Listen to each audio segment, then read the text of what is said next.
Salam dəyərli izləyicilər, 2 may 2025-ci il Dövlət Sərhəd Xidmətinin mətbuat mərkəzinin yaydığı bir vacib məlumatı diqqətinizə çatdırıram. Dövlət sərhədini pozmaqla Xəzər dənizindən Azərbaycan ərazisində külli miqdarda narkotik vasitəni keçirməyə cəhd göstərən mütəşəkkil qaçaqmalçı qrupun qarşısı alınıb. Bildirilib ki, mayın 1-i saat 21:55-də Dövlət Sərhəd Xidmətinin Sahil Mühafizəsinin Baş Komanda Nəzarət Mərkəzi tərəfindən Xəzər dənizinin Salyan reydi istiqamətində sahildən 0.3 mil məsafədə sürətlə hərəkət edən bir ədəd naməlum üzmə vasitəsi müşahidə edilib. Aşkarlanmış hədəfin saxlanılması məqsədi ilə Dövlət sərhədinin mühafizəsində olan sərhəd gəmisi tərəfindən təqib etmə əməliyyatına başlanılıb. Sahil nəzarəti bölmələri məlumatlandırılaraq sahil xəttinin qapadılması üzrə zəruri tədbirlər görülüb. Xəzər dənizinin Azərbaycana mənsub hissəsinin cənub-şərq istiqamətində keçirilmiş əməliyyat axtarış və təqib etmə tədbirləri zamanı hədəfin saxlanılması məqsədi ilə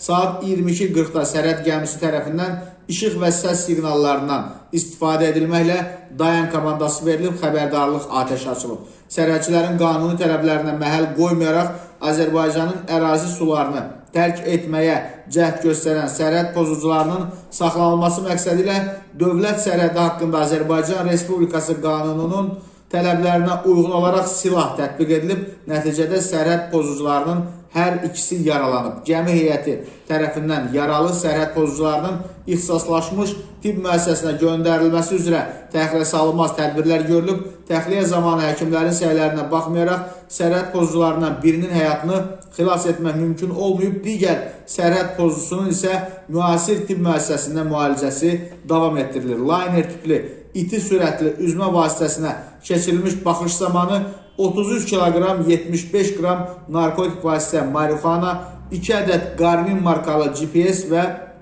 1 ədəd peyk telefonu aşkarlanaraq götürülüb. İlkin araşdırma tədbirləri nəticəsində sərhəd pozucularının İran vətəndaşları 1985-ci il təvəllüdlü Qaranicat Nuri Qurban Məhəmməd oğlu həmin bu şəxs yaralıdır və 1990-cı il təvəllüdlü Ümməhəmmədi Behzad Salehoğlu, hansı ki həyatını itirib, bax o şəxs olduğu müəyyən edilib. Fakt üzrə əməliyyat istintaq tədbirləri davam etdirilir.